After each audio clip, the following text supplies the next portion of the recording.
C'est bon, je pense qu'on peut commencer. Bonjour tout le monde, bienvenue à cette conférence qui est une initiative de la Semaine nationale de sensibilisation aux troubles alimentaires. Aujourd'hui, ma collègue Catherine Bégin et moi-même allons vous parler du stigma lié au poids et lié à l'accès hyperphagique. Sont-ils si différents? Donc, ce sera pas long, je vais juste ajuster mes écrans. Bon, excusez-moi.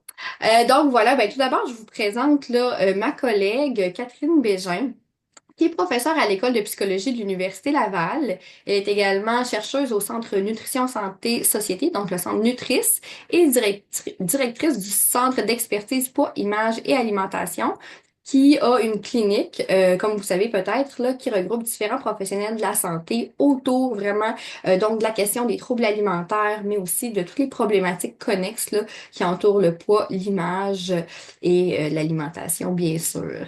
Les intérêts de recherche de Catherine se situent en tant que chercheur, se situent beaucoup autour des différents troubles alimentaires, mais vraiment avec un intérêt particulier pour le trouble d'accès hyperphagique, qu'on appelle aussi hyperphagie boulimique, là, communément, et aussi pour tout ce qui est de l'ordre de la compulsion alimentaire, comme la dépendance alimentaire, et elle s'intéresse aussi aux questions de stigmatisation qui entourent le poids. Pour ma part, je m'appelle Marie-Lou Côté, je suis professeure en psychoéducation à l'Université Laval. Je suis également chercheuse au Centre Nutris et je suis psychologue clinicienne au Centre d'expertise poids image alimentation. Voilà, pour ma part, mes intérêts de recherche gravitent beaucoup autour de toutes les questions de stigma, de préjugés envers le poids, mais aussi envers les troubles des conduites alimentaires. Et je m'intéresse tant du point de vue un peu de la perception du public pour ces conditions-là, mais aussi l'effet que ça peut avoir sur les gens qui en sont la cible, donc les gens qui vivent des expériences de stigmatisation, l'effet que ça peut avoir sur eux, hein, finalement, au niveau psychologique. Donc, je vais laisser Catherine vous parler du trouble d'accès hyperphagique. Oui, merci Marie-Lou. Donc, oui, on va faire une petite introduction parce que l'idée, c'est de bien vous expliquer ce qu'est le trouble d'accès hyperphagique pour après parler un petit peu plus là, tout ce qui est la question des stigmas, à la fois liés au poids et au trouble d'accès hyperphagique.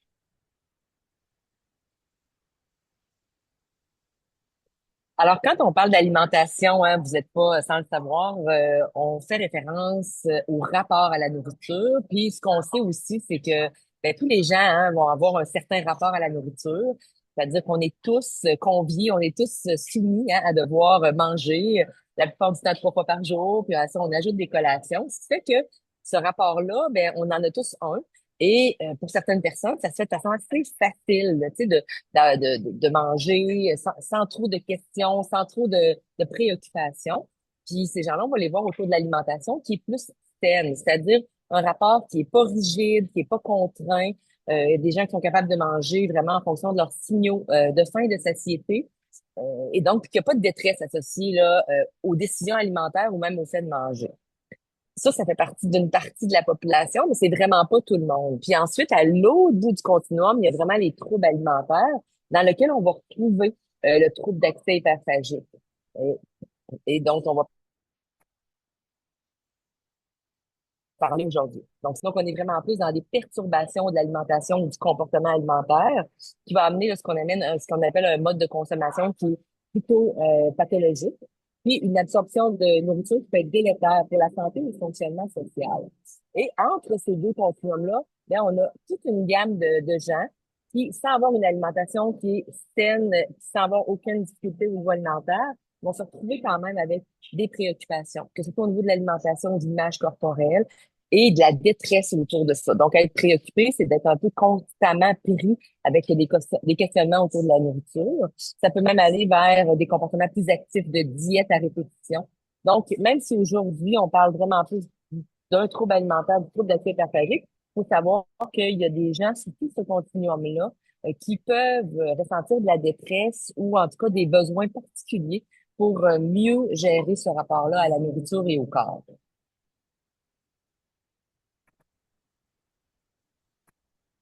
comme je l'ai dit, le trouble d'accès hyperphagique, c'est un des troubles alimentaires, hein. Dans le fond, il y a trois grands troubles qu'on va retrouver chez les adultes, l'anorexie mentale, la boulimie et le trouble d'accès hyperphagique. En fait, je renomme un peu quels sont les critères parce que on va le voir un peu plus tard, mais Marie-Lou et moi-même avons conduit une étude, donc côté Hall, dans laquelle on voit qu'encore aujourd'hui, il y a plusieurs personnes qui ne savent pas bien identifier un trouble d'accès hyperphagique. Marie-Lou va vous en parler un petit peu plus tout à l'heure, mais on a vu, nous, que dans la population, c'est à peu près le tiers des gens là, qui ne connaissent pas ce trouble-là. Donc, je pense que ça vaut la peine de revenir vers les critères de ce que c'est qu'un trouble d'accès hyperphagique. En fait, un trouble d'accès hyperphagique, c'est vraiment des gens qui vont vivre des crises d'accès hyperphagique, donc une survenue récurrente d'accès hyperphagique. Et ce que c'est que cette crise-là, en fait, c'est des gens qui vont consommer une grande quantité de nourriture dans un court laps de temps avec un sentiment de perte de contrôle. Et ça, c'est bien important. Les deux éléments doivent être présents là, pour qu'on puisse parler d'un accès hyperphagique. Donc, oui, la grande quantité de nourriture, mais aussi le sentiment de perte de contrôle. Puis la perte de contrôle, elle peut se retrouver tant dans j'ai l'impression que même je voudrais pas manger, mais ça vient tout seul, j'ai même pas faim, puis ça part, ça se déclenche. Donc, autant dans l'initiation que dans la capacité de freiner ou d'arrêter une consommation alimentaire quand les gens n'ont plus faim. Donc, ces deux critères-là nous amènent à définir la crise et à ça va être associé au moins trois des caractéristiques suivantes, c'est-à-dire chez les gens qui rapportent des crises d'accès hyperphagique, on va aussi retrouver, ils vont nous rapporter soit qu'ils mangent plus rapidement que normalement, donc pendant la crise, ils vont manger là, jusqu'à avoir des distorsions abdominales, donc des vrais mal de ventre, ils vont manger des grandes quantités de nourriture, même s'ils n'ont pas la sensation physique de la faim, ils vont manger seuls, souvent parce qu'ils sont gênés de la quantité et même de la rapidité avec laquelle ils vont manger. Et finalement, au final, on va retrouver un sentiment de dégoût, de déprime, même un sentiment de culpabilité là, après avoir mangé. Pour voir, pour côtoyer cette clientèle-là, des gens qui présentent des troubles d'accès hyperphagique, là, je peux vous dire que quand la crise est là, c'est pas difficile pour les gens d'endosser trois des cinq critères. Au contraire, là, la plupart là, vont endosser même les cinq. Donc, tout ça se joue là, pendant la crise et après. Donc, c'est pas des critères qui sont difficiles. Le critère B, comme on peut le voir ici, n'est pas difficile à endosser pour ces gens-là. Euh, et c'est important de voir, là, tu sais, quand on regarde le fait de se sentir dégoûté, déprimé et très coupable, c'est vraiment quelque chose qui nous est rapporté, là. Donc, les gens vont vraiment s'en vouloir, tu sais, d'avoir ces crises-là, vont se taper sur la tête, vont se dénigrer par rapport à ces crises. Finalement, ben, naturellement, ça doit s'accompagner d'une détresse. Et il y a un critère de temps, là, qu'on va retrouver. Enfin, pour décider de la sévérité des crises ou de la sévérité du trouble, c'est vraiment en fonction du nombre de crises qui vont être faites par semaine. Le trouble d'accès hyperphagique se distingue, en fait, puis on va le voir tout après, là, de la boulimie, en fait, par différents éléments. Donc, ce qu'il y a en commun avec la boulimie, oui, merci Marie-Lou, ce qu'il y a en commun avec la boulimie, c'est vraiment les crises. Donc, les accès hyperphagiques sont présents dans les deux troubles. Le critère de temps est le même, donc une fois par semaine pour au moins 3 mois. C'est ça, on le retrouve dans les deux troubles. La vraie grande différence, c'est vraiment l'absence de comportement compensatoire inapproprié récurrent dans le trouble d'accès hyperphagique.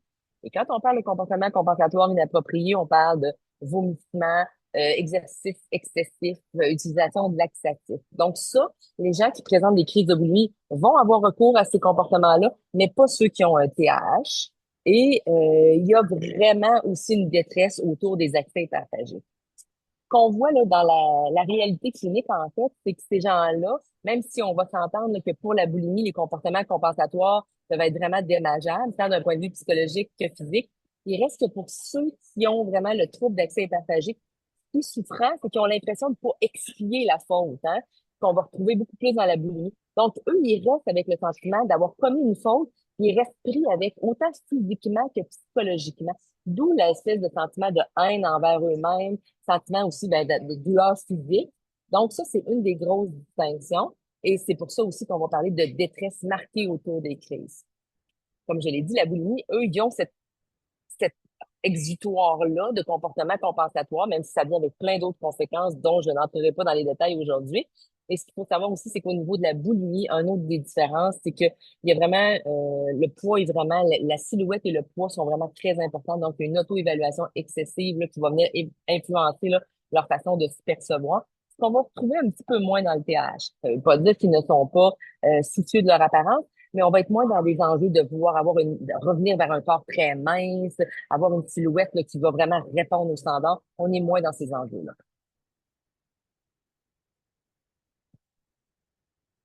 Le trouble d'accès hyperphagique, c'est un trouble qui rarement vient seul, en fait. On va voir des comorbidités avec au moins un autre trouble psychiatrique là, autour de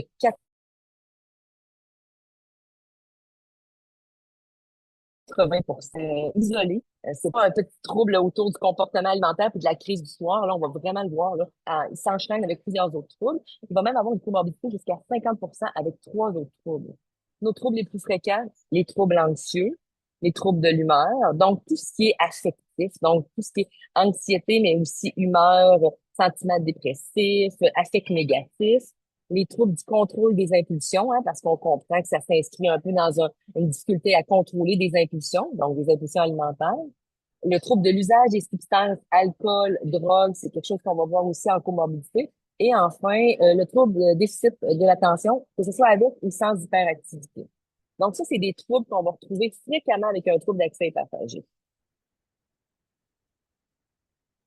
Peut-être juste en même temps, juste avant d'arriver dans la prévalence. Donc, pourquoi c'est important de dépister le trouble, de le reconnaître et de le dépister? Parce que souvent, on peut travailler pour, par exemple, travailler pour traiter un trouble d'anxiété ou un trouble dépressif. Mais si on n'a pas regardé le trouble d'accès hyperphagique, ben celui-ci va demeurer présent.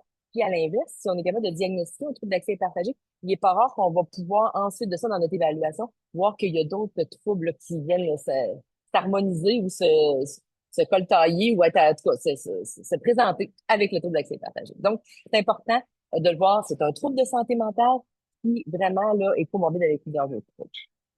Au niveau de la prévalence, je vous dirais que c'est le trouble alimentaire qui est le plus prévalent. Donc, dans les trois grands troubles, donc je vous ai parlé tout à l'heure, l'anorexie, la boulimie, c'est vraiment le TH là, qui est le plus présent. On va parler de 2,8% de la population. Et comme vous pouvez le voir aussi, c'est le trouble pour lequel le ratio homme-femme est le plus proche. Donc, il y a vraiment des hommes et qui vont vraiment endosser le l'étiquette du trouble d'accès hyperphagique. Euh, Encore une fois, compte tenu que les troubles alimentaires, de façon générale, sont un trouble un petit peu plus, j'allais dire, qu'on l'associe beaucoup plus à la gente féminine, ça fait en sorte que quand même, les hommes vont probablement être plus lents à venir consulter, ça va prendre plus de temps. Donc, mais il faut savoir qu'ils sont présents assez fréquemment chez les hommes aussi. Et l'âge moyen d'apparition est autour de 21 ans, donc un peu plus tardivement là, que l'anorexie et la boulimie. Le TH, parce qu'on a vu aussi hein, que dans le fond, il y a souvent une grande consommation de nourriture avec aucun moyen compensatoire, mais c'est pas juste pour ça, c'est que souvent il y a ça, puis ça s'ajoute aussi à des patterns alimentaires dans lesquels il peut y avoir aussi de la surconsommation. C'est un truc qu'on va revoir souvent avec un IMC qui est assez élevé, donc un indice de masse corporelle élevé. Quand on regarde ici au niveau de la diapo, on voit que c'est près de 80% des gens qui vont présenter un TH qui vont être en surpoids ou en obésité. C'est important, par contre, de savoir que ce n'est pas tous les gens qui font du TAH, qui ont un TAH, qui sont en obésité, mais on vient chercher quand même 80% des gens en surpoids. Ça vient vraiment masquer, puis ça va être intéressant, on va en reparler avec Marie-Lou là, dans quelques minutes, mais je vous dirais que le poids et le TAH, c'est vraiment ce qui vient masquer le trouble. En fait, souvent, les gens qui présentent un trouble d'accès hyperphagique vont avoir tendance à vraiment aller cogner aux portes des programmes de perte de poids, parce que pour eux, qu'ils voient comme étant problématique, c'est le poids. C'est mon poids est élevé, mon poids ne me permet pas de répondre aux standards, donc je vais aller consulter pour mon poids. Donc, on va vraiment identifier le poids comme le problème. Et quand on va pas voir le rapport à la nourriture, les comportements, ben on peut vraiment échapper quelqu'un qui a un TAH. Et ça devient un enjeu assez important parce que cette personne-là va être mal dirigée. En fait, parce que naturellement, si on va vers des programmes de perte de poids, l'enjeu du traitement va être autour de la perte de poids. Alors que dans le cas du TAH, ce qui est important d'abord et avant tout, c'est vraiment de venir comprendre et diminuer les crises d'accès hyperphagique. Fait que ça, c'est un élément qui est important dans le trouble d'accès hyperphagique. C'est vraiment sa grande comorbidité avec l'indice de masse corporelle. C'est vrai chez les professionnels de la santé, c'est important de dépister le TAH quand même quand il y a un IMC élevé, mais c'est vrai aussi au niveau de la population générale. C'est important de leur montrer que ce n'est pas que le poids, il y a vraiment de la souffrance associée aux crises il faut pas banaliser cette partie-là. Elle est vraiment très importante. Donc, à garder en tête quand on va parler de la suite là, de la conférence avec Marie. Merci beaucoup Catherine d'avoir bien mis la table pour vraiment qu'on comprenne bien c'est quoi ce trouble alimentaire-là là, d'accès hyperphagique. Là. Soit dit en passant, je pense que je l'ai nommé tantôt, mais on dit, si vous vous demandez hyperphagie boulimique, c'est la même chose, c'est juste l'ancienne appellation. Mais nous, on utilise là, le trouble d'accès hyperphagique, qui est le terme qui est maintenant utilisé par la communauté médicale. Donc, puis j'ai aussi, juste pour vous mentionner, si vous avez des questions, il va y avoir une période de questions à la fin, là. Donc, n'hésitez pas à garder vos questions ou même peut-être à les mettre dans le chat, mais sachez qu'on va seulement le consulter à la fin. Donc, si je reprends, donc Catherine vous a bien montré, hein, l'association qui est très forte entre le trouble d'accès hyperphagique et le fait d'avoir un poids plus élevé. Comme vous le savez, vous êtes certainement au fait hein, que l'obésité, le surpoids, l'obésité, c'est des conditions qui sont assez hautement stigmatisées dans notre société. Et vous allez voir que le trouble d'accès hyperphagique l'est également. Probablement à cause que justement, ces conditions-là sont tellement perçues comme étant, je pense, entremêlées finalement. Donc, on va un peu réfléchir à tout ça ensemble.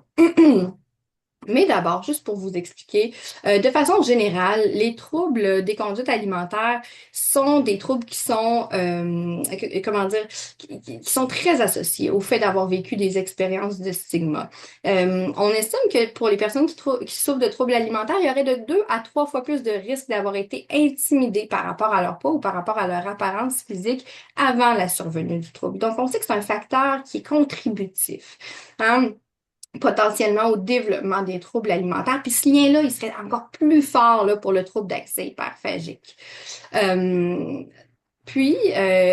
D'ailleurs, on voit que dans la population générale, il y a un regard qui est posé socialement sur les troubles alimentaires qui est assez défavorable.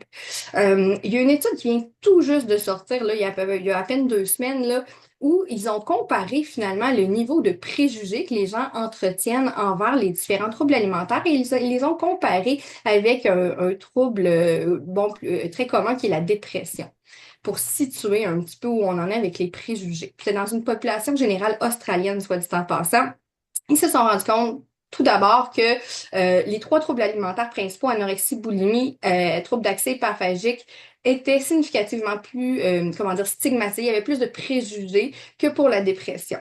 Mais quand on compare les troubles alimentaires entre eux, ben, au niveau de l'anorexie et la boulimie, c'est assez similaire, le niveau de préjugés, tandis que pour l'accès hyperphagique, les gens avaient tendance à beaucoup plus banaliser, je vous dirais, ce trouble-là, à le percevoir comme étant un trouble qui est peut-être moins sévère, moins important, hein, dont on devrait peut-être un petit peu moins se soucier là, que l'anorexie et la boulimie. Euh, Comme je vous le disais, il y a quelque chose qui appartient à ça, probablement au fait que le fait de manger beaucoup, le fait de perdre le contrôle sur l'alimentation, dans l'imaginaire collectif, c'est hautement associé au fait d'avoir un poids élevé. Hein? Donc, c'est peut-être ce qui contribue aussi comme à la banalisation. Hein? Bon, ben, c'est quelque chose que font, hein, finalement, les gens qui ont trop de poids. Mais voilà. Puis il y a beaucoup de préjugés hein, dans notre société autour justement des personnes qui vivent avec un surpoids ou de l'obésité. On appelle ça communément la grossophobie. J'utilise ce terme-là aujourd'hui parce que c'est le terme, je pense, qui est le plus commun, le plus connu. Mais vous allez voir, des fois, je vais utiliser le mot stigma lié au poids. C'est le mot qu'on utilise plus scientifiquement, là. Mais en gros, on va parler, ça veut dire la même chose, on va dire, là, pour le but de notre conférence, là. Donc, la grossophobie, selon Équilibre, c'est bon, le groupe Équilibre, là, ça se définit comme l'ensemble des attitudes et des comportements, conscients ou non qui dévalue socialement, stigmatise et discrimine même potentiellement là, les personnes grosses. Elle inclut également la valorisation systématique des corps minces, la peur de prendre du poids, de même que les nombreuses contraintes et microagressions vécues par les personnes au quotidien en raison de leur poids. Donc, vous voyez, on parle vraiment ici des attitudes négatives, des préjugés qui peuvent finalement se traduire, se déposer dans des comportements. C'est des comportements stigmatisateurs au niveau verbal, comme par exemple un petit commentaire sur le poids de quelqu'un. Ça peut être une petite moquerie, une petite blague sous le couvert de la gentillesse ou de la drôlerie, mais finalement qui est blessante. Mais ça peut être aussi plus au niveau du comportement là, non verbal, comme par exemple ben, exclure quelqu'un d'un groupe, le rejeter en raison de son poids. Ça peut même aller jusqu'à de la violence physique, hein. On peut le voir plus dans les écoles, je pense, malheureusement, là. Euh, mais pour vous donner une petite idée de ça peut être quoi la grossophobie, je me suis dit quoi de mieux que de vous montrer la petite pub d'équilibre pour nous illustrer une situation du quotidien où on a des propos grossophobes qui ont lieu.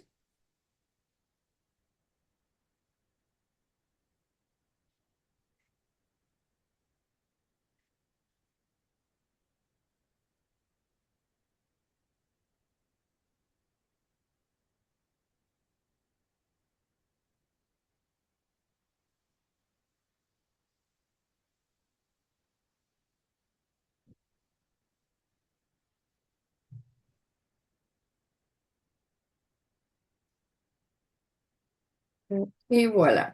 Donc, comme vous voyez, hein, c'est des fois, c'est des petits commentaires, des petites blagues qu'on fait. La personne n'est pas là. Mais finalement, hein, finalement, on vit un peu dans un environnement où il y a ça met une grande pression sur les corps. Hein, ça met une grande pression sur l'alimentation. Puis je vois Catherine qui a envie de commenter. Ben, en fait, parce que je voyais que les gens disaient qu'ils n'avaient pas entendu le son. Je me demande si on Oh. devrait pas juste, ouais, il n'y avait pas de son. Fait que je me disais peut-être qu'on peut juste revenir. Je sais pas si les gens ont eu le temps de lire. On voyait les écrits. C'était écrit, mais il y a quelqu'un qui m'a mentionné ça. Peut-être, Ben, je vais résumer. En fait, ouais, c'est quelqu'un ouais. qui disait finalement, hey, tu sais, juste un petit souper, on va dire un petit verre casual entre amis, puis quelqu'un qui dit, hey, as-tu vu Sophie, hein, comment elle a pris du poids, puis elle ose porter des leggings, puis là, les autres viennent un petit peu la remettre en doute, puis dire, ben là, attends un petit peu, là, c'est peut-être pas super, c'est peut-être pas super gentil ce que tu dis, c'est un comportement, c'est un commentaire grossophobe. Hein? Fait que vous voyez, c'est assez, ça peut être, ça a l'air si banal dit comme ça. Puis on a tous entendu, hein, c'est des propos comme ça là, dans notre vie, là, c'est certain. Mais c'est ça, c'est de prendre conscience que ces petits propos-là, finalement, peuvent être très blessants. Même si Sophie, là, de qui parlait, qui est une personne externe, n'est pas là, ben les personnes autour de la table, elles, peuvent se demander, ben, qu'est-ce qu'elle pense de mon poids, à moi, de bord. Puis aussi, moi, je vais peut-être, oh, tu sais, ça donne une conscience du corps de dire, j'ai pas envie que les autres parlent de mon corps comme ça, je vais peut-être être vigilante par rapport à ce que je mange, à mon poids, etc. Donc, voyez-vous, c'est comme si ça vient mettre une pression finalement sur le corps, puis aussi par la bande sur l'alimentation.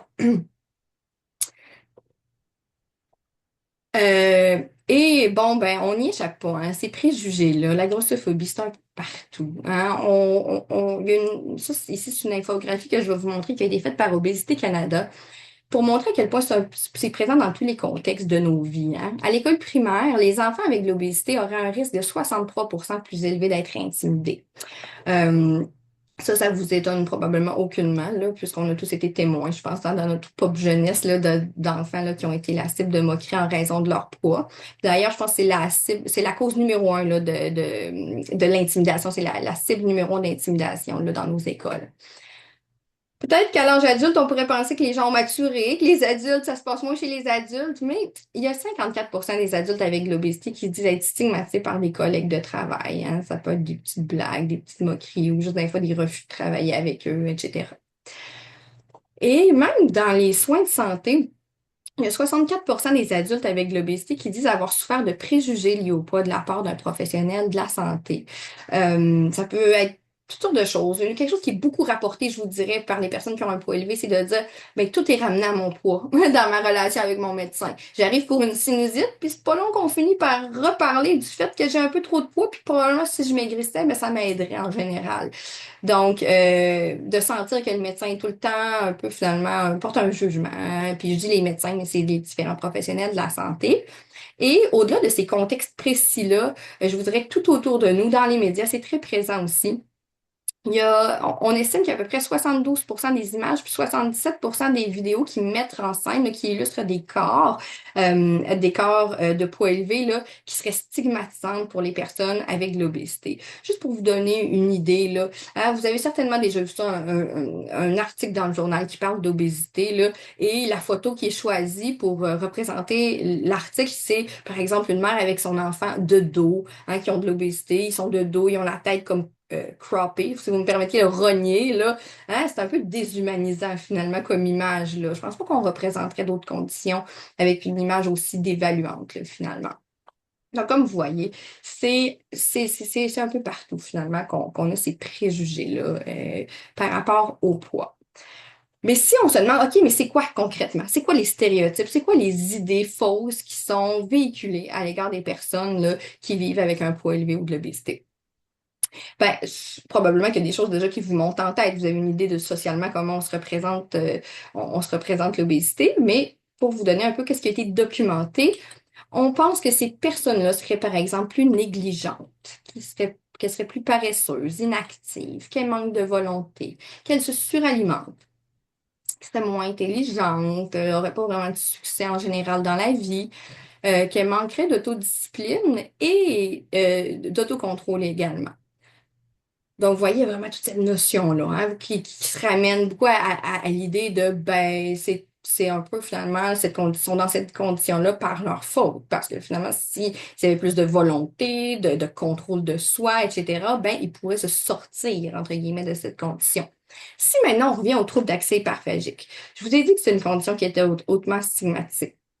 C'est quoi les principaux préjugés stéréotypes qu'on entretient? Ce qui a été documenté ce serait des personnes négligentes, paresseuses, qui seraient faibles, hein, qui auraient une espèce de faiblesse de personnalité d'avoir développé ce trouble-là, finalement, qui manqueraient de volonté, qui seraient responsables de leur trouble, c'est de leur faute, finalement, si elles ont ce trouble-là.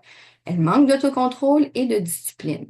Donc, je pense que vous l'avez constaté par vous-même, hein, on a un effet presque miroir, là.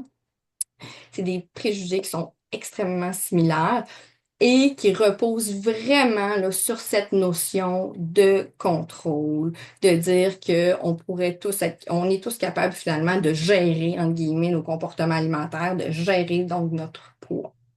Je vais y revenir à cette idée-là. Et tu sais, Marie-Lou, je sais pas si je peux intervenir, mais Certainement. on le voit vraiment aussi cliniquement, hein, parce que, tu sais, on peut se dire, ben oui, on sait ça, que c'est ces préjugés-là, mais nous, ce qu'on voit, je pense, quand les gens viennent consulter chez nous, c'est qu'ils endossent vraiment ces préjugés-là. Donc, non seulement ils sont souffrants du comportement alimentaire, puis de leur difficulté, justement, à gérer l'alimentation, mais en plus, ils souffrent de cette espèce de pression-là ou de cette espèce de discours interne-là autour des mots-clés, là, dont Marie vient de parler. Et c'est ça qui fait la grande détresse, je pense, hein, autour du trouble. Je sais pas si tu es d'accord avec moi, là. Certainement, tu apportes une notion super importante. Merci de le souligner, Catherine, parce que oui, les gens là, qui vivent avec l'accès hyperphagique ont certainement conscience de ces préjugés-là qui les entourent, mais souvent, en plus, les ont internalisés. Donc, les appliquent, voyez-vous, les endossent à quelque part, hein, et les appliquent à eux-mêmes. Ils croient vraiment qu'ils ont moins de valeur à quelque part comme personne, comme potentiel partenaire amoureux, peu importe, voyez-vous, parce que ils ont plus de poids, parce qu'ils ont ce trouble alimentaire-là. Puis ça, c'est vraiment ce qui va générer aussi, comme le dit Catherine, là, beaucoup de détresse. Et Catherine et moi, justement, on s'est intéressé dans une de nos études là, à ces questions-là qui entourent la stigmatisation là, liée à l'accès hyperphagique et lié au poids. On voulait voir un peu comment c'était relié. Donc, on a fait un sondage par vignette, sondage en ligne, pardon, ce qu'on appelle une étude par vignette. Donc, c'est-à-dire finalement, on racontait une petite histoire là, qui est ici, excusez l'anglais, là, c'est tiré directement de l'article là, qui a été publié d'ailleurs dans le Journal of Eating Disorders là, tout récemment, là, en janvier 2025. Donc, on raconte la petite histoire, on va dire, d'un personnage ici qui s'appelait Émilie, une jeune femme étudiante. On dépeint, on décrit finalement toutes les caractéristiques du trouble d'accès hyperphagique dans des mots très accessibles, là. Et par la suite, bon, on les sonde au niveau de qu'est-ce qu'ils comprennent de ce trouble-là, mais aussi de leurs préjugés par rapport au trouble. Donc, on a recruté un échantillon de près de 900 participants, majoritairement des femmes, dont l'âge moyen était de 35 ans. On était dans la population québécoise. Donc, d'abord et avant tout, on s'est demandé, mais est-ce que les gens connaissent bien ce trouble-là? Parce qu'on sait que par rapport à l'anorexie, la boulimie, c'est un petit peu moins connu de façon générale. Mais là, on a voulu mettre des chiffres là-dessus. Donc, après la lecture de la vignette, on a demandé aux gens c'était quoi le problème principal, selon eux, du personnage d'Émilie.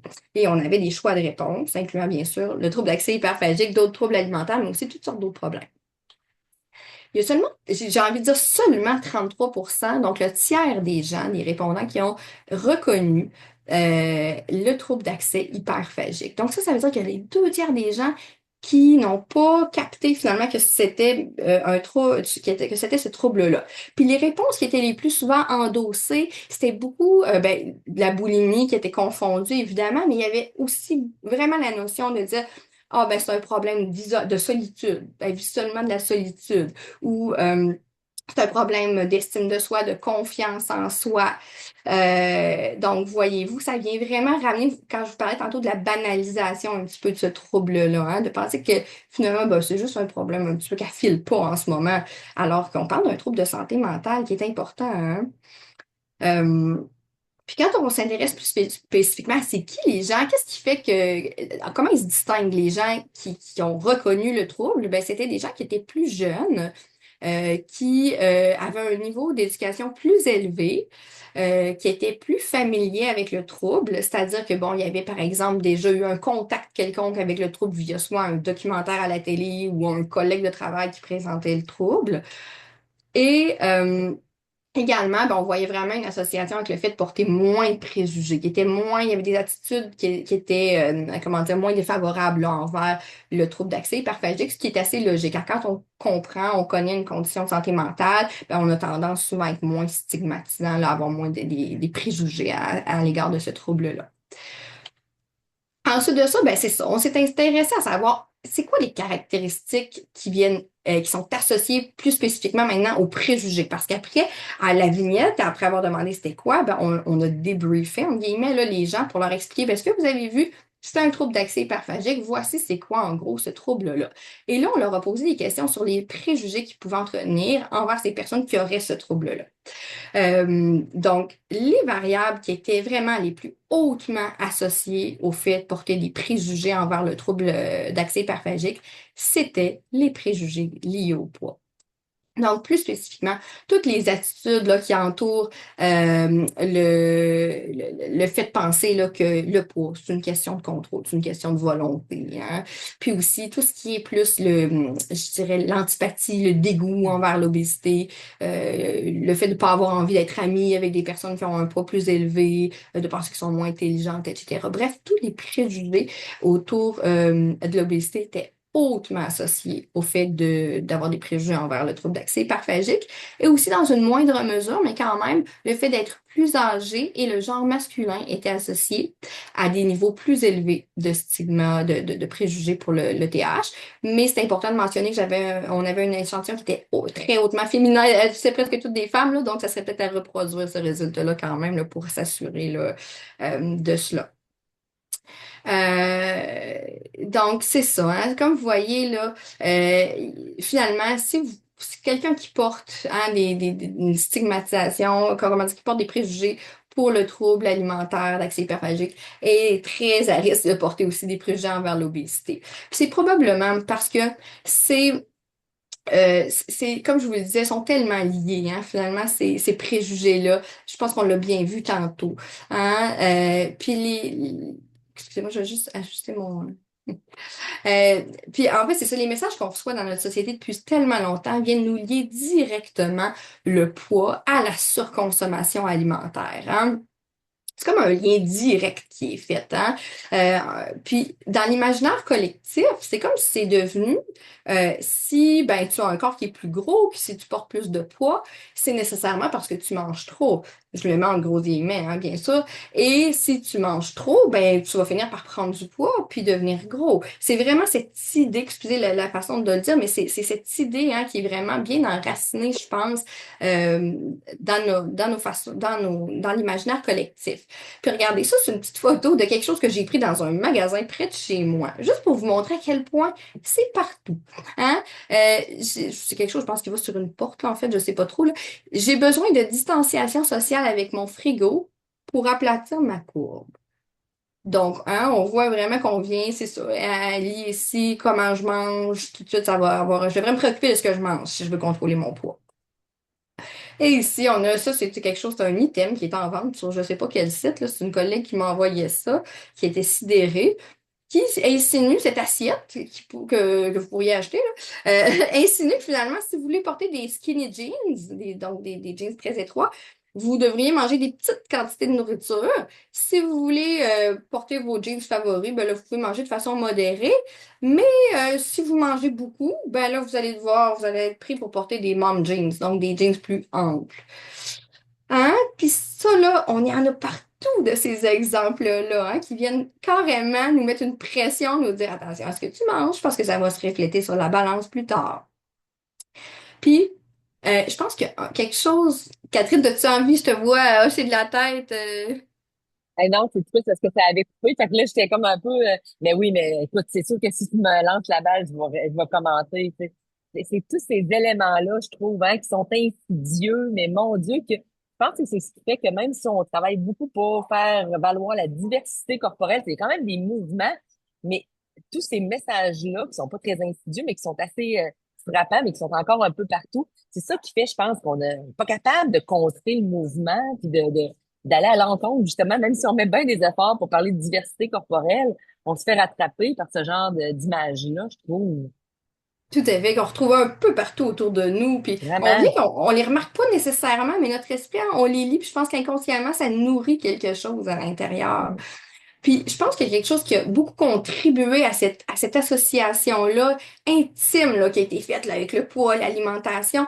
C'est un message de santé publique qu'on a reçu massivement là, dans les 30 dernières années, je dirais, qui est le fameux manger moins, bouger plus ou manger mieux, bouger plus. C'est sûr que vous avez déjà entendu cette phrase-là dans votre vie.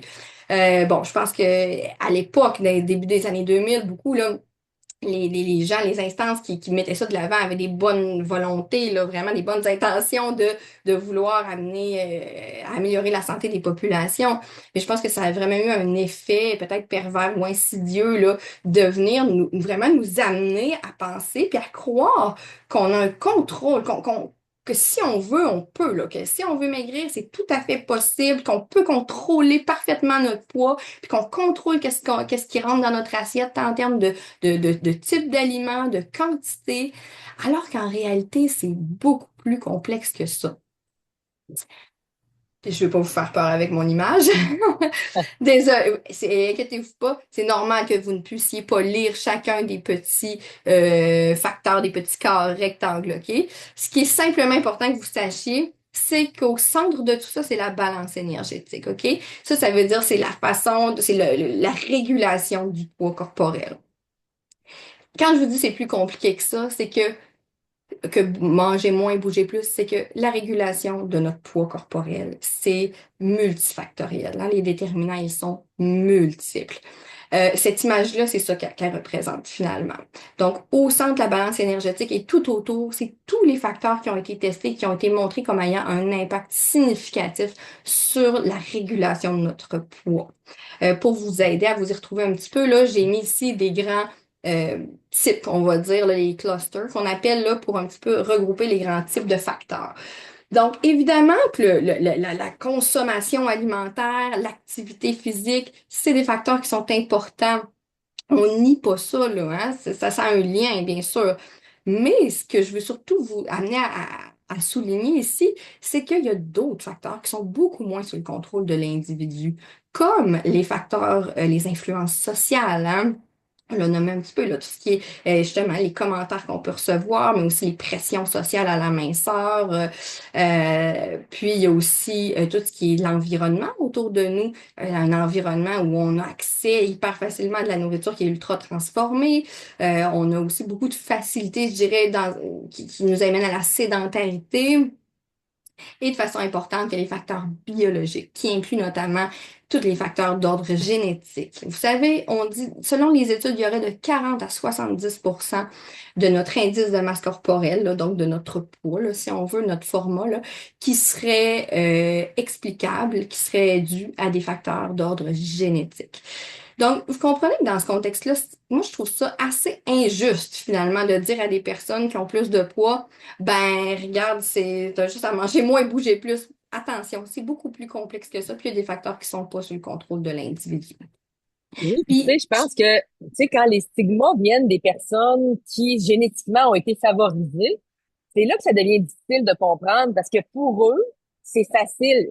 Génétiquement, ils ont été favorisés, donc probablement un métabolisme qui fonctionne, qui leur permet justement d'avoir une meilleure régulation du poids. Fait que quand on prend cette propre façon-là d'être, donc cette génétique-là, qu'on l'applique à ceux qui ont plus de difficultés, comme s'ils étaient pareils comme nous, ou comme pareil comme les personnes pour qui c'est facile, je pense que c'est là où on fait pas une bonne adéquation, là. Tout à fait. Puis c'est tellement vrai ce que tu soulignes là. Puis d'ailleurs, dans certains autres travaux qu'on a fait ensemble, Catherine, on a vu hein, que le fait d'avoir un indice de masse corporelle plus faible, c'est associé à plus de préjugés Je envers sais. le poids, envers l'obésité. Pourquoi? On peut se douter que les gens, justement, qui ont jamais, eux, se sont jamais débattus avec des problèmes de poids quelconque, ben, ils se disent, ben, c'est facile pour moi, je mange, puis je fais juste comme, je porte une certaine attention à ce que je mange, puis ça va bien, fait que les autres ont juste à faire ça. Puis Exact. il C'est est là là le qu'on part pas à la biais. même place. Oui, on part pas à la même place. Mm. Exactement. On part pas du tout à la même place, tout le monde. Puis c'est ça qu'il faut un peu plus savoir, finalement, puis connaître, je pense, pour être capable d'améliorer nos attitudes. Puis je fais le Oui, parallèle juste pour revenir avec le trouble d'accès hyperphagique. Hein, on est dans une condition qui est un trouble de santé mentale qui, les déterminants sont également multifactoriels. Ici aussi, on a des facteurs génétiques, comme par exemple le fait, ben, on sait par exemple que le fait d'avoir d'autres troubles alimentaires dans la famille, par exemple dans les parents, grands-parents, etc., ou même d'autres troubles de santé mentale comme les troubles d'humeur, les troubles d'abus de substances, c'est fortement associé là, aux troubles d'accès hyperphagique. On a les facteurs individuels, hein, comme de l'ordre plus du tempérament ou de la personnalité, les traits perfectionnistes, par exemple, aussi l'estime de soi, l'image corporelle, tous des facteurs qui peuvent entrer en ligne de compte pour le développement du trouble. On a bien sûr les facteurs sociaux, toute cette pression dont on a bien parlé, là, je pense aujourd'hui, là, par rapport au culte de minceur, mais aussi toute la culture, je dirais, des régimes, puis la culture du fitness maintenant. Là, maintenant, peut-être qu'on promouvoit moins les corps filiformes, très, très minces, mais maintenant, on valorise beaucoup les corps qui sont fit, qu'on dit, hein, donc en santé, avec du tonus musculaire, mais finalement, ça place aussi une pression sur le corps. Donc, ça fait aussi partie des facteurs qui influencent. Et finalement, on a les facteurs familiaux aussi, comme le type de famille d'où on provient. Le fait d'avoir des antécédents là, d'abus ou de négligence. Donc, voyez-vous, c'est un portrait qui est complexe, évidemment, comme pour tous les troubles de santé mentale. Et encore ici, de réduire tout ça à un simple problème d'autocontrôle. C'est simple de juste devoir, de juste pas manger tel aliment ou de juste arrêter de manger. C'est complètement de réduire ça à quelque chose que ce n'est pas. Hein, c'est bien plus complexe que ça. Donc, Catherine, je te passe le micro tu sais, pour la Marie-Lou, conclusion. ouais. Ben oui, absolument. Je pense aussi dans les facteurs individuels qu'on n'a pas parlé, il y a tout le côté, tu sais, la notion d'impulsivité puis de sensibilité à la récompense. Ça, il y a quand même beaucoup d'études qui montrent qu'effectivement, il y a des gens qui sont beaucoup plus sensibles à la récompense, donc qui vont trouver la nourriture beaucoup plus appétante, tu sais, même d'un point de vue neurobiologique. Donc, ils vont être fortement attirés par la nourriture comparativement à d'autres. Fait que ça aussi, c'est une autre façon, je pense, quand on n'a pas cet attrait-là ou cette attirance-là envers la nourriture, ça peut devenir difficile, on peut juger les gens qui ont ça comme étant, ben voyons, c'est un manque d'autocontrôle. Mais non, il faut se rappeler que génétiquement, de façon même neurobiologique, il y a vraiment des gens qui sont plus sensibles, plus attirés vers tout le côté appétant là, de la nourriture. Fait que je pense que c'est aussi pour le garder en tête là, dans nos facteurs, dans notre pointe de tarte. Là, hein. Donc, bref, qu'est-ce qu'on peut retenir de tout ça? Ben, puis pourquoi c'est important de le refaire? Ben, un, on l'a dit, hein, il y a à peu près, présentement, quand on suit en tout cas une étude québécoise qu'on a menée, il y a à peu près le tiers des gens qui reconnaissent le trouble d'accès hyperphagique. Donc, ça nous dit, ben, c'est important de continuer à dépister, à donner de l'information pour être en mesure de mieux le reconnaître. C'est important aussi de savoir que c'est un problème avant tout de santé mentale, au même titre que d'autres problèmes dont on a parlé, pour lesquels il y a une forte comorbidité, troubles anxieux, troubles dépressifs, troubles de contrôle des impulsions. Euh, mais dans ce contexte-là, on sait que c'est beaucoup relié au poids, donc on vient surajouter un stigma à l'égard du poids. Donc, tout ça fait en sorte que je dirais que c'est un trouble là, qui a besoin qu'on s'en occupe mieux, je pense, qui a besoin pour lequel on mette plus de temps, puis un peu plus d'amour plutôt que de jugement puis de commentaires négatifs. Donc, moi, je conclurai en disant, si vous êtes des professionnels de la santé, c'est important de garder en tête, au moins d'être conscient de vos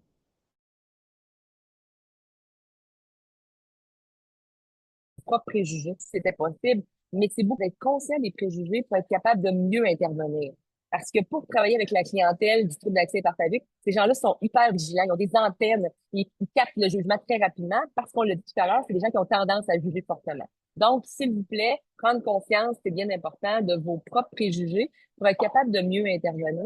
Puis pour ce qui est des gens qui présentent un TH ou des amis ou des gens qui sont autour, ben, je pense que c'est important de faire preuve de bienveillance.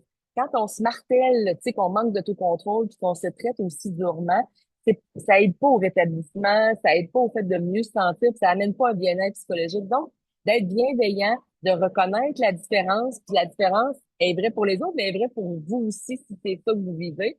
Donc, d'aller tous identifier c'est quoi vos facteurs, tu sais, qui vous amènent justement à perdre le contrôle plutôt que vous marteler que vous devriez pas le perdre. Donc ça, je pense que c'est des messages importants. Faut aussi savoir qu'il y a des ressources, hein. Donc, on en a mis quelques-unes. C'est sûr qu'il y en a d'autres, mais il y a compulsionalimentaire.ca qui est un site qui donne de l'information sur le trouble d'accès partagé, surtout l'idée de la compulsion alimentaire, puis qu'on retrouve qui a été adapté aussi pour les jeunes. Donc, si vous avez des ados, des gens qui ou des jeunes adultes là, qui voudraient en savoir plus, ce site-là peut être intéressant. Il y a ANEB Québec aussi qui fait tout un travail là au niveau du référencement, de l'écoute téléphonique. Équilibre, le CEPIA de l'Université Laval aussi qui donne de l'information. Il y a aussi la Maison L'Éclaircie qui est un grand partenaire au niveau des troubles alimentaires. Donc, n'hésitez pas à aller visiter ces ressources-là, voir ce qui peut vous convenir, que ce soit pour référer des gens ou vous-même si jamais vous en sentez le besoin. Les outre-mangeurs anonymes, on nomme les outre-mangeurs anonymes. Donc, oui, il y en a probablement d'autres là, qu'on n'a pas identifiés, mais ça, je pense que ça peut être très intéressant.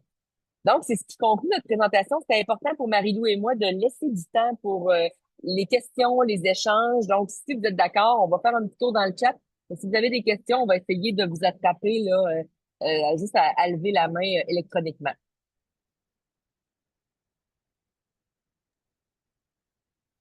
Oui, donc n'hésitez pas à poser vos questions. Ah, j'en ai une qui est bonne, j'aimerais ça, je vais la répondre. Léa Oui. Nolette qui dit, si le TAH est le plus prévalent, pourquoi plusieurs organismes ou milieux qui aident les gens avec un trouble alimentaire les mettent en critère d'exclusion? Ça, c'est une question que je trouve vraiment intéressante. En fait, parce que moi, je suis dans le domaine depuis au moins les années 2000, fait que j'ai vu la progression. Je pense que pourquoi on l'a mis de côté, c'est qu'effectivement, ça a été très difficile pour les gens qui travaillaient dans le trouble alimentaire, donc anorexie, boulimie, d'inclure ce trouble-là qui arrivait justement avec une condition complètement différente et c'est surtout en lien avec l'obésité. Pour avoir travaillé, moi, comme psychologue au CHUL, on avait déjà tenté de faire des groupes dans lesquels on avait mis des gens qui avaient un trouble d'accès partagé, il y avait d'autres gens qui avaient d'autres troubles alimentaires. Et là, il y avait eu un croisement de jugement, si je peux me permettre. En fait, les gens qui présentaient un trouble d'accès partagé avec de l'obésité enviaient les gens qui avaient un trouble d'anorexie. Ils disaient, mais pourquoi ils se plaignent? Ils ont un faible poids. Mais les gens qui présentaient de l'anorexie avaient tendance aussi à juger beaucoup les personnes qui avaient un trouble d'accès partagé. Donc, ça a été difficile de faire côtoyer tous ces troubles-là ensemble. Je pense qu'on y vient de plus en plus. Mais l'autre chose, c'est la grande demande. Ce qui fait que les réseaux étaient d'abord faits pour traiter, initialement, c'était les deux troubles reconnus, c'était l'anorexie et la boulimie. Puis je vous dirais que ce soit le CHUL, la Maison L'Éclaircie ou autre, se retrouve avec tellement de demandes que c'est devenu difficile d'inclure le TAH. Mais c'est pas parce que c'est pas un trouble à part entière. Et c'est ce qui fait que nous, chez nous, le CEPIA, on a vraiment dirigé notre offre de service vers le trouble d'accès partagé parce qu'on voyait qu'il y avait vraiment un bris de service là, pour ces clientèles-là, mais qui sont tout aussi importantes. Fait que je dirais que ce serait des éléments d'explication. Merci beaucoup. Je vois qu'il y a une autre question, Catherine. Y a-t-il un outil de dépistage accessible? Oui, Individus, infirmières, travailleurs sociaux, médecins? vraiment. Il y a un petit outil vraiment simple qui s'appelle le Bed7. Si jamais il y a des gens qui le veulent, je sais pas comment on pourrait fonctionner, mais Marie, on va trouver une façon, mais c'est un outil qui est vraiment très, très simple, qui reprend les critères, donc puis ça permet vraiment d'aller rapidement là, identifier un trouble d'accès partagé. Et je trouve que ça devient comme un petit sport qui permet justement d'ouvrir la discussion là, quand on sait pas trop par où commencer tout ça. Un petit outil, cet système, le Bed7. Il est probablement accessible même sur Internet, je suis pas mal certaine. Oui, certainement. C'est le Binge Eating Disorder Scale Oui, 7, le chiffre 7. ouais, Donc, je pense qu'il est accessible en ligne. Si vous tapez ça, là, je vais vous le mettre dans le chat, le BEDS, BEDS-7. ouais. Et voilà. Excusez-moi, il faut que je l'envoie à tout le monde. Et voilà, je vais Ouais. l'avoir. Je vous ai mis Quand ça le si vous bed voulez le chercher. Ouais, quand le BED7 est positif, le médecin peut poser le diagnostic ou doit référer en psychologie, par exemple. Ben, en fait, c'est important. C'est un outil de diagnostic, mais tu sais, le diagnostic est toujours, c'est le médecin qui doit le faire. Donc, c'est un outil d'accompagnement, si je peux me permettre. Mais c'est sûr que tu sais, si ça répond à l'ensemble des critères qu'on a mentionnés tout à l'heure, oui, le médecin peut émettre le diagnostic. Et souvent, je dirais qu'effectivement, une référence en psychologie, c'est une bonne idée parce que c'est sûr que nous, ce qu'on va faire, comme je le disais tantôt, c'est pas l'idée, c'est pas de réduire le poids. On va vraiment venir travailler sur identifier, mieux comprendre les crises, identifier les précurseurs, les éléments de maintien, puis on va vraiment travailler justement à diminuer la crise. Je pense que Oui, quelqu'un l'a quelqu'un mis dans a le. levé Ouais, la ouais. main. Oui, oui, on vous écoute, Madame Dirienzo. Oui, ben, dans le fond, je me demandais, là, tu sais, quand on parlait des Ah, critères, ça a là, coupé pour moi. ah, Oui, dans le fond, quand on parle de perte de contrôle, parce que, oui, tu sais, j'écoutais tous les critères que vous parliez tantôt, puis il y en avait un, justement, qui était, bon, la perte de contrôle. Celui-là, je trouvais qu'il était plus flou, tu sais, parce que, bon, mettons, il peut avoir de la culpabilité, il peut avoir des émotions, c'est vraiment intense qui pousse à avoir une compulsion alimentaire.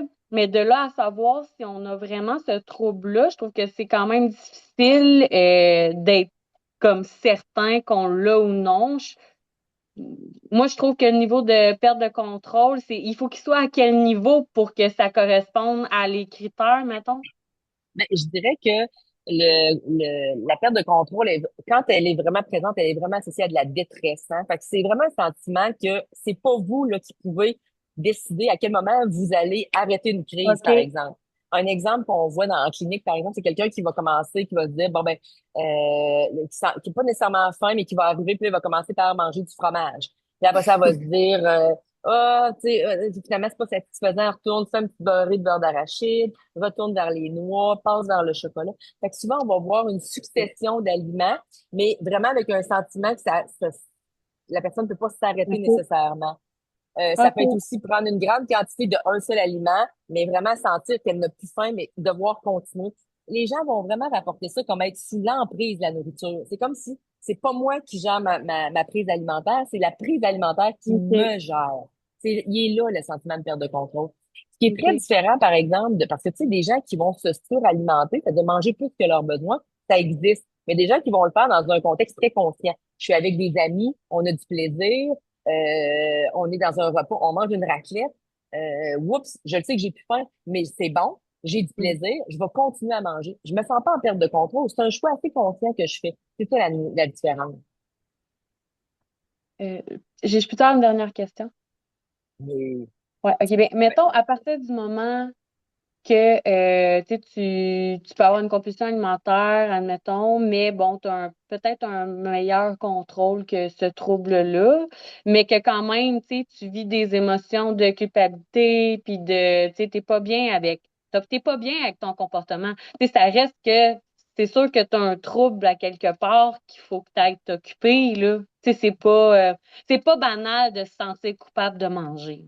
Non, Tu sais. effectivement. Puis c'est pour ça qu'on a montré, tu sais, quand on regardait la première diapo qu'on a présentée, c'est pour ça qu'elle est importante. Parce que, tu sais, chez nous, quand on regarde au CPA, par exemple, qui est une ressource là, pour venir aider les gens, ce qu'on voit, là, c'est qu'à peu près 40% des gens qui viennent chez nous qui vont vraiment avoir un diagnostic de trouble alimentaire. Il y a 60% des gens qui consultent pour justement travailler leur rapport à la nourriture et au poids sans l'avoir. Donc, c'est pas parce que tu n'as pas un TAH que tu n'es pas souffrant du comportement puis qu'il n'y a pas un besoin d'aller Mhm. être accompagné. Fait que c'est ça la nuance. Fait que nous, chez nous, je vous dirais qu'il y a 60% des gens qu'on accompagne, mais qui n'ont pas de troubles. C'est ça. Je Puis, vais peut-être, mais donc, justement, vaut mieux s'en occuper avant d'en avoir un. ben absolument, complètement. Fait que moi, j'invite les gens. Oui, c'est sûr. J'avais une autre question aussi qui disait Ouais. combien de critères minimum il faut pour avoir le TH. En fait, tous les critères qu'on a nommés, c'est-à-dire la crise, c'en est un, il faut l'avoir. Donc, la définition de la crise, grande quantité, perte de contrôle. Ensuite de ça, ça prend 3 critères sur les 5 qu'on a nommés. Puis après, ça prend le critère là, du temps. Donc, quand vous regardez les 3, 4 critères, ils doivent être tous présents là, pour pouvoir poser un diagnostic. Mais si vous avez des doutes, moi, j'irai voir un professionnel. Il y a quand même des gens qui peuvent vraiment s'occuper de cette partie-là. Puis, ben, un peu pour refaire du sens avec ce que vous disiez, dans le fond, Madame Di Rienzo, c'est aussi l'idée de dire, ben, on n'attend pas d'avoir le diagnostic pour aller chercher de l'aide. Quand on se sent coupable d'avoir mangé, on n'a pas un rapport qui est plaisant, on a de la détresse. Moi, j'inviterais les gens à aller de l'avant vers une consultation. Mm. Certainement. Est-ce qu'il y avait d'autres questions? Je pense que Je c'est pense que bon. ça fait pas mal. Moi, je regarde Marie-Lou, je suis dans le chat présentement, là. Ouais, Oui, moi aussi. ouais. C'est ça, je pense que ça fait pas mal le tour. Puis on est pas mal Oui, dans les tâches. Je sais qu'il y a beaucoup de gens qui sont sur leur dîner. Fait que, tout à à moins qu'il y ait fait. une Ben, dernière petite question. Mm. oui, est-ce qu'il y a une dernière question? Merci pour la présentation. Merci beaucoup. Bon, ben, c'est parfait. Ben, on va vous laisser aller, puis on vous dit un grand merci pour votre Ouais. présence, pour votre écoute aujourd'hui, puis on espère tout simplement avoir contribué à informer un peu plus sur ce trouble-là. Oui, peut-être rappeler aussi que les enregistrements, hein, dans le fond, la présentation a Ouais. été enregistrée. Si jamais il y a des gens que vous connaissez qui n'ont pas pu assister et qui auraient été intéressés, ou si vous voulez soit revoir ou suggérer à des collègues, ça va être repris. Je pense que ça va être sur la chaîne YouTube de la Maison L'Éclaircie. Hein. C'est ça, Marie? Oui, c'est ça. Ben, merci beaucoup. Merci tout le monde. Bon Bonne journée, au après-midi, bon revoir. week-end. Bye.